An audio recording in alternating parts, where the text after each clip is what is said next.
Hello. Hi, everybody. I knew you were going to do that. Hi, everybody. Welcome back to my channel, or welcome to my channel if this is your first time being here. Yesterday was our 5-year anniversary, and so I thought it would be fun to kind of go over some things that have been really highlighted to us in the past 5 years of our marriage. I know that we're still fairly new in marriage, like 5 years. It's a milestone for sure, but it's not that long. But I feel like you grow and you learn pretty much every day when you're married. So these are things that we kind of already knew when we got married, but they're just reiterated as the years go on and all of that kind of stuff. So yeah, I hope you enjoy this video. If you enjoy videos like this, please give it a thumbs up and subscribe if you haven't done so already. And let's just get right into it.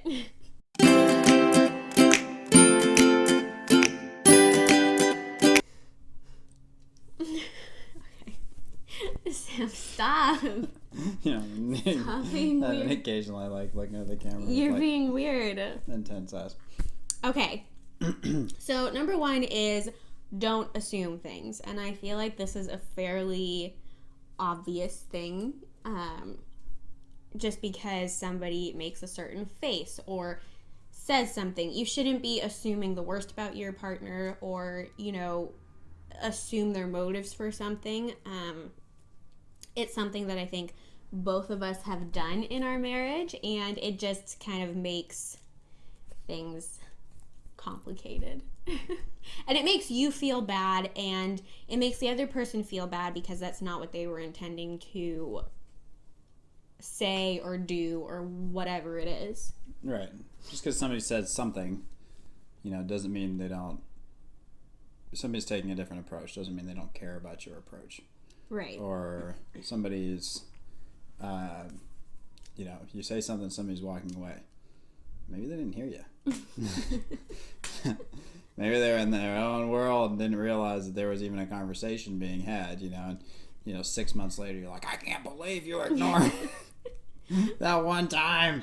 I mean, you shouldn't be holding on to things for 6 months. Yeah, I mean, it's absurd intentionally, but that's just don't assume. Double check. Ask a question. Hey, I saw you made this face. Is that because you're upset with something, or is it just because you had a shooting pain in your foot, and that's why you did that, I mean, you just say, I really love you.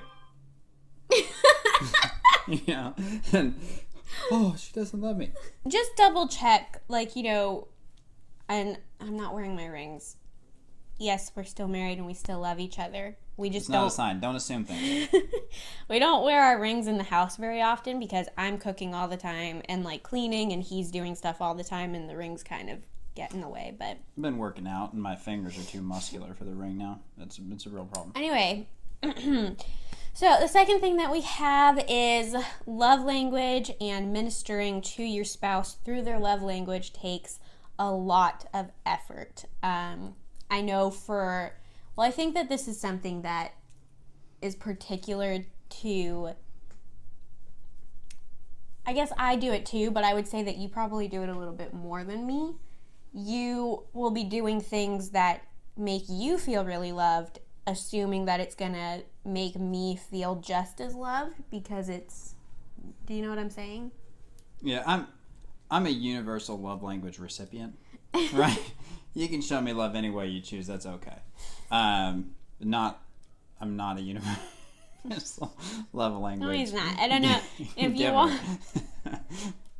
Yeah, you're not a universal love language giver. That's for sure. That's for sure. So what is it? AB negative, you can get anything. You can get AB positive, you can receive any type of blood. If you're AB positive, I think you can receive A, B, O, positive or negative. That's me. I'm AB love language positive. I mean, I don't think that's true. I mean, you definitely receive, you might be easier to please than most people, but you definitely have a particular love language or a couple of particular love languages. And I don't know if I did a video a few months ago talking about 5 ways that you can minister to your husband, and I talked a little bit about his love language and didn't really talk about mine because obviously I wasn't talking about wives. But mine is quality time, and that's like the biggest one for me. Now, obviously, you're going to have secondary ones, and you should probably be making a point of doing all of the love languages, but really focusing on the one that speaks to your spouse the most. And it takes a lot of effort. It's really easy to just completely forget about those things and just to be like, well, I'm doing this for this person and that should be enough and they should accept that because like that's how I love them, you know? But just because it seems like great to you doesn't mean that it's going to minister to them in the same way. It is hard to, sort of ignore, because it's not what you're naturally inclined towards, right? I'm naturally inclined towards certain love languages. They just make sense to me. It's something I think, yeah, this is going to make anybody feel great. And then you go around all day doing all that stuff, right? And you're like, oh man, I'm really killing it, and then at the end of the day, she's like, acts of service, so I'll be off, working hard for her, doing things and working on projects, and you're like, boy, she's going to be so grateful. And all she wants is for me to be around, right? Now, obviously, you should appreciate... He's been gone. He's not ministering to me. I'm missing something. Obviously, you should appreciate the things that your spouse is doing, and I do appreciate the hard work that he does. Like, that's not to say that I'm just sitting here like, oh, I can't believe that he is working on our yard. He should be here with me. No, like, I appreciate all of the things that he does, but that's not going to fill up my love tank. If you've ever read the book by, I don't know his name, I don't know the author's name, but he talks all about it. So, yeah. Again, I would say learn your spouse's love language or your partner's love language, or if you're dating somebody or if you're engaged, whoever, whatever, learn their love language and really learn how to minister to them in that way. So the third thing is sometimes it's okay to table discussions or arguments. This is something that I think you have a bit of a harder time with, Sam. I have an easy time tabling discussions. No, I table discussions all the time. No. And she's asking me for an answer on something. She's like, you got to tell me this. No, that's not what I'm talking about. That's not what I'm talking about. Let me think that. I'll get back to you. That's not what I'm talking about. I'm talking about if you're I'm great at that, though. Just FYI, I'm very good at that. Not giving you an answer when you're looking for one. Yeah, he's great at that. I'm talking about, if you're in the heat of an argument and maybe one of you is just getting really emotional, or that you're, really upset and frustrated, taking a little bit of time to calm down and to regroup and think about, why is this bothering me? What is it that's bothering me? Just take a breather is very, very helpful, because you don't want to say things that you don't mean. You don't want to let arguments escalate to a point where you're being unloving to each other. And I think that's something that Pastor Bradley talked to us about. It's okay to take a minute and to, take a breather. And, you don't have to be up until 3 a.m. in the morning fighting just so that you can resolve an argument, because the next day you're going to feel horrible, you're going to be exhausted, and a lot of times, I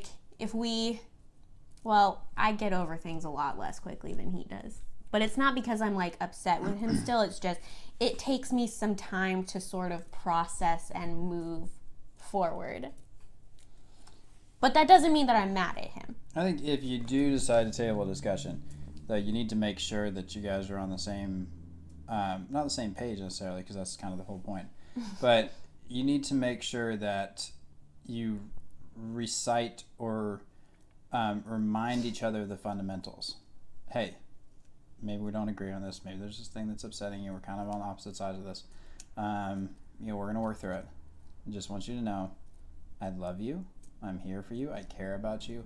All these things are still true. It's hard to kind of, it's not weakness to share that. It's not, it's you want to say, I love you. We're in this together. We're going to figure it out, and it's going to be okay. And so if you do table something like that, just make sure that there's not, first of all, sin on, either side, that you're just being like, yeah, we'll deal with the sin later. Don't do that. But if it's something that's honestly not that important, you can just take a step back. Everybody comes back at it with a clearer head.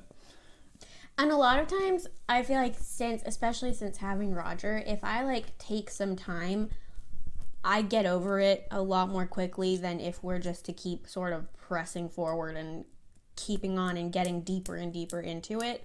A lot of times, if we take a minute and we take some time, I feel like I get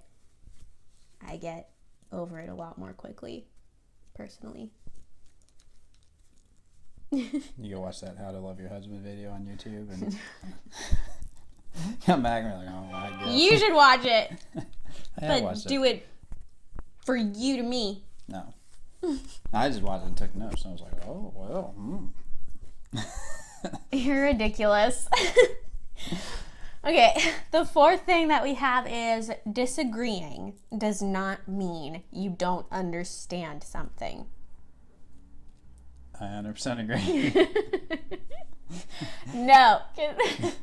We'll be having discussions or arguments, and Sam sometimes, novel idea, I don't agree with what Sam is saying.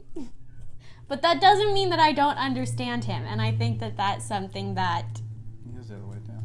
Yeah, no, that's true. It totally can. But I don't think I do it as often as you do.